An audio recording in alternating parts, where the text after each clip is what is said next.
Oke, jadi kalau kegiatan pengabdian masyarakat ini ada yang dilakukan oleh dosen ya. Memang mereka mempunyai program, kalau nggak salah ada ya pemberdayaan apa ya, terkait UMKM di sekitar kita ya. Nah, dari apa yang mereka lakukan itu kan didokumentasikan, ada hasilnya, outputnya itu sama oleh tim marketing diolah, dijadikan konten dan dipublish ke ya saat ini sih Instagram, lalu ada ke YouTube seperti itu. Jadi memang ada kegiatan itu diinisiasi oleh dosen sih. Oke, nah sebenarnya kalau terkait proses pengajaran, CRM-nya ini lebih dilakukan oleh kemahasiswaan. Nah, kemahasiswaan itu melakukan apa yang mereka membuat ya situ juga CRM, di mana ya tujuannya mereka ya mencari mengontrol dari data yang ada, melihat kira-kira ada permasalahan apa di mahasiswa atau di dosen yang terutama menghambat proses pengajaran gitu ya. Tapi itu ranahnya sebenarnya ke kemahasiswaan. Jadi di tahun itu kamu tanya ke kemahasiswaan. Itu sih.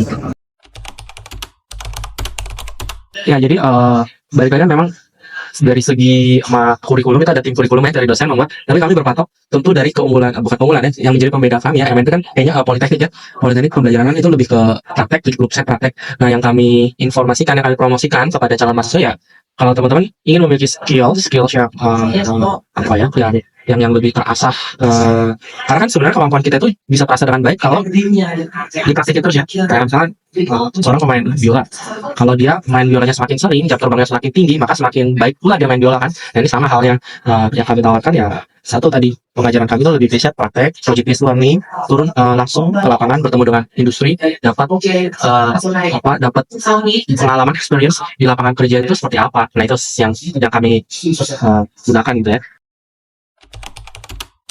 Dengan adanya data gitu ya, yang tercatat semua, oh mahasiswa A memiliki mungkin ada problem di ABCD gitu ya, sehingga ketika ada something gitu ya, bisa langsung cepat kita kontrolnya gitu karena ada datanya. Metode pengajaran yang tadi sih seperti yang sudah sampaikan sebelumnya, kalau memang kami mempromosikan tentang tadi ya 70% praktek, project based learning, langsung ketemu dengan industrinya gitu.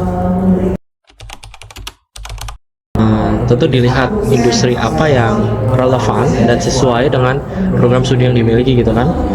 Lalu sesudah ditentukan, dianalisis, oh ada perusahaan A, B, C gitu yang paling sesuai, mulai melakukan pendekatan minimal dengan mencari kontak person yang bisa dihubungin ya, karena kan ketika belum ada hubungan, belum ada relasi yang dibangun kan nggak bisa komunikasi apa-apa.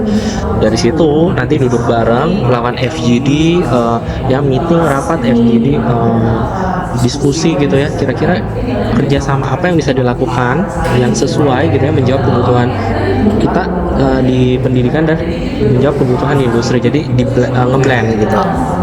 Itu sih.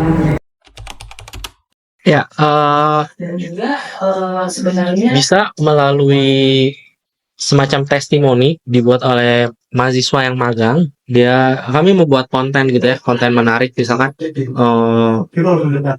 kegiatan rutin harian saat sedang magang di A misalkan, itu lalu kami publikasikan melalui Instagram atau melalui YouTube kan, itu salah satunya. Terus yang kedua nanti melalui jurnal, kita ada jurnal juga, jurnal penelitian segala macam yang sifatnya go public ya, jadi dipublikasi gitu.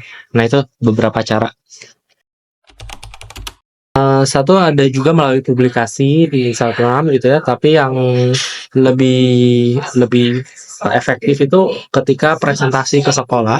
Dalam presentasi kami kasih profilnya, karya mereka, lalu sertifikasi apa yang mereka punya, kayak gitu sih.